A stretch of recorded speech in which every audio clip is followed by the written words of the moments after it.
자, 그런데 검찰에서도 합의가 안 됐어요. 그래서 집주인이 사기죄로 기소가 됐습니다. 그리고 알고 보니까 중개인도 같이 한패로 속였던 거예요. 자, 여기서 제가 킥을 드리겠습니다. 1심 법원에서만 할 수 있는 거 신청을 하셔야 됩니다. 집주인의 다른 재산에 압류해서 받아내실 수가 있어요.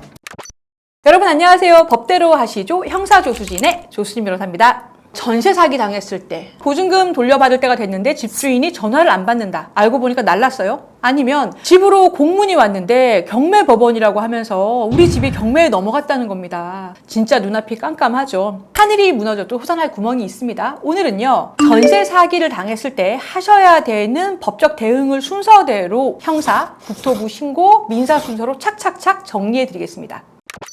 전세 사기를 당한 게 확실할 때 맨 처음 하셔야 되는 거는 우선 경찰서에 고소장을 접수하시는 거예요. 수사가 시작되면 집주인은 대부분 굉장히 심리적으로 압박을 받게 됩니다. 그래서 어떻게든지 합의가 돼서 합의금 형태로 돌려받으실 가능성이 상당히 있습니다. 사실 되기만 하면 형사가 가장 빠른 루트예요. 뭐 경매 기다릴 필요도 없고 압류할 필요도 없고요.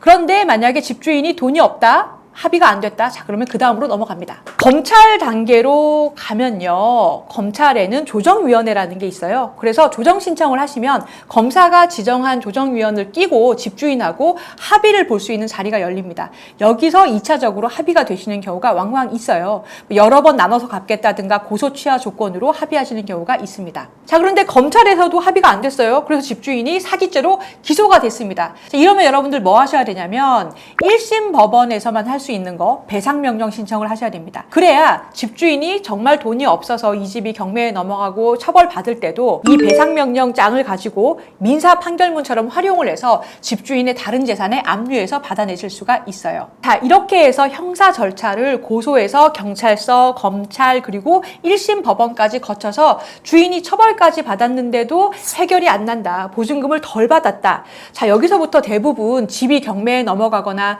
집주인이 회생 신청을 하거나 사건이 굉장히 복잡해지기 시작합니다. 이때 여러분들이 반드시 챙기셔야 될 게 있어요. 뭐냐? 국토교통부에 전세 사기 피해자로 등록을 하시는 겁니다. 이게 왜 필요하냐면요, 경매가 시작된 집의 경매를 중단시킬 수 있는 권한도 생기고, 피해자로 인정만 되시면 저리로 장기 대출을 받으실 수도 있고, 아니면 공공임대주택에 들어가 살 수 있는 기회도 생깁니다. 그리고 여러분들 얼마 전에 정부에서 제안해서 국회 통과된 법 알고 있으세요? 내 보증금의 3분의 1을 무조건 국가가 먼저 나한테 주고요. 그 돈은 어디서 받냐? 경매를 해서 국가가 경매금에서 받아가는 제도가 통과가 됐습니다. 전세 사기 피해자로 인정을 받으시면 여러 가지 쓸 수 있는 카드들이 생겨요. 그래서 반드시 피해자 등록을 하셔야 되고, 이거는 국토교통부 온라인 사이트에서 신청을 하시면 되고요.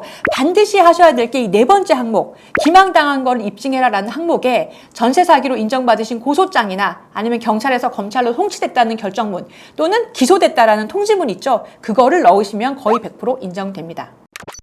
자, 여기까지 왔는데도 아직도 보증금을 덜 받았어요. 합의금이라고는 뭐 1,000만 원, 2,000만 원 쥐꼬리만큼 받았고요. 그리고 집을 경매해서 팔았는데도 너무 앞순위가 많아가지고 거의 못 받았어요. 그래서 내 돈 아직도 1억이 남았어요 하는 분들, 이제는 민사재판을 하셔야 됩니다. 왜냐면요, 내가 전세의 확정일자를 받았다는 거는 이 집에 대해서 이만큼 권리가 있다는 거지, 이 집에 대한 보증금을 가지고 바로 집주인의 다른 일반 재산, 계좌라든가 다른 부동산이라든가 이 사람의 월급 같은 거를 압류해서 뺏어올 수는 없거든요. 이렇게 하시려면 민사 판결문이 반드시 있어야 됩니다. 이 모든 절차를 거쳤는데도 해결이 안 된다? 그러면 민사재판을 가셔야 돼요. 자, 여기서 제가 킥을 드리겠습니다. 저한테 요즘에 전세 사기 상담이 참 많이 와요. 그런데 이분들이 민사재판 이미 내가 혼자서 했어요, 근데 왔어요 라는 분들이 태반이에요. 왜냐? 이 정도 되면 집주인이 진짜 돈이 없거든요. 판결을 받았는데도 집행할 게 없는 거예요. 그리고 알고 보니까 중개인도 같이 한패로 속였던 거예요. 중개인한테 민사소송 할 수 있어요? 라고 다시 변호사를 찾아오시는 거예요. 그러면 민사로 이동안 시간 다 보냈는데 다시 또 재판하셔야 되는 거거든요. 그래서 킥이 뭐냐? 이왕에 임대인한테 민사소송을 걸 생각을 하셨으면 전세 사기에 중개인이 가담한 경우가 있거든요. 중개인이 가담한 게 맞는지를 반드시 변호사 상담을 통해서 판정을 받으셔서 이게 맞다면 공동 피고로 처음부터 피고 1, 임대인, 피고 2는 그 중개인, 그리고 중개보조인도 같이, 그리고 이 중개인이 가입한 그 중개인 협회에서 보통 공제보험에 들잖아요. 보험사에 대한 보험금 청구까지 이 4개 주체를 피고로 해서 거시는 게 필요합니다. 이게요, 나중에 돼서 피고를 추가하려고 하면 우리 법제는 허용을 하지 않기 때문에 소송을 또 내셔야 되거든요. 변호사 비용이 이렇게 한 번에 하지 않으면 2배로 들고 시간도 2배로 드는 겁니다. 중개인이 어떨 때 피고가 될 수 있냐? 과실이 있어야겠죠? 이 집이 권리 분석했을 때 위험한 집을 알면서도 중개료 받으려고 진행시켰다든가, 집주인이 다른 호수나 다른 건물에 보증금도 못 내고 지금 그런 거 알면서도 괜찮다고 속였다든가, 아니면은 선순위 보증금의 총액이나 근저당권 같은 것을 이 사람이 제대로 알아봐 주지 않아서 내가 속았다든가, 이러면 중개인도 공동 불법행위자 또는 공동 채무불이행자가 돼서 과실범으로 같이 피고로 들어갈 수 있습니다.